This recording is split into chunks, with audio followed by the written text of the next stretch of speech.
ರಾಮ, ಏ ರಾಮ, ನಿಮ್ಮ ಅಜ್ಜಿ ತಾತಂಗೆ ಕೂಳಾಕ್ಬೇಕು. ಅಲ್ಲಿದೆಯಲ್ಲ ತಟ್ಟೆ, ಅದನ್ನ ತಗೊಂಬ. ಬಂದೆ.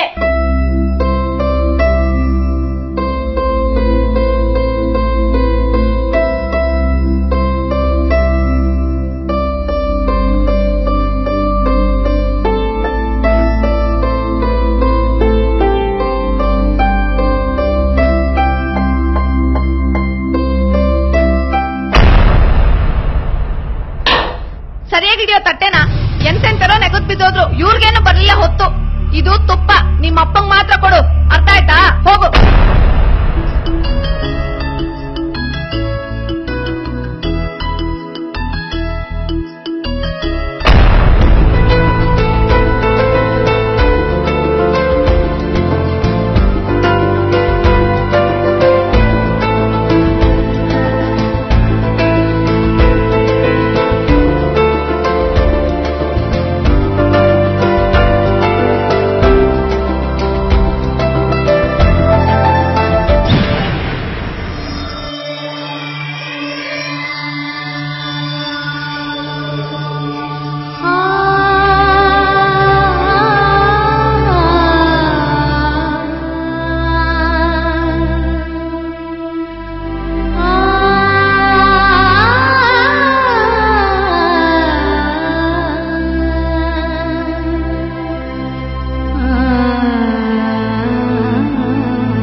ರಾಮು, ಸ್ಕೂಲ್ ಗೊತ್ತಾಗ್ಲಿಲ್ವೇನೋ?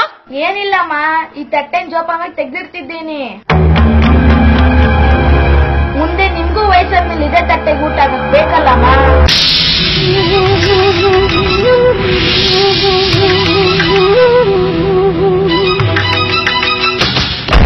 ಸರಿಯಾಗಿ ಹೇಳ್ದೆ ರಾಮು.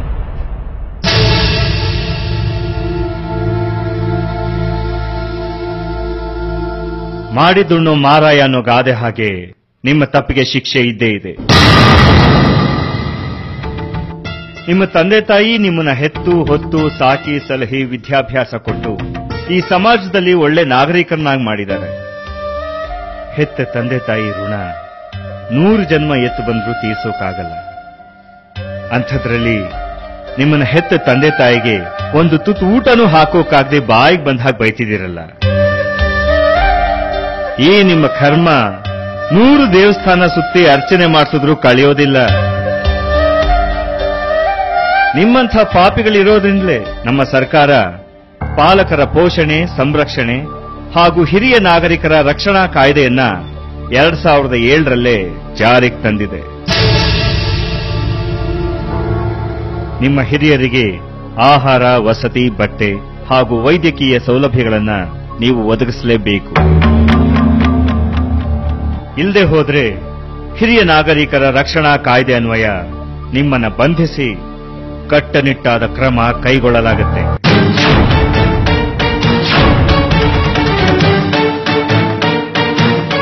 ಹಿರಿಯರನ್ನ ಅಲಕ್ಷಿಸಬೇಡಿ, ಶಿಕ್ಷೆಗೆ ಗುರಿಯಾಗಬೇಡಿ, ಅವರನ್ನ ಪ್ರೀತಿಯಿಂದ ಕಾಣಿ.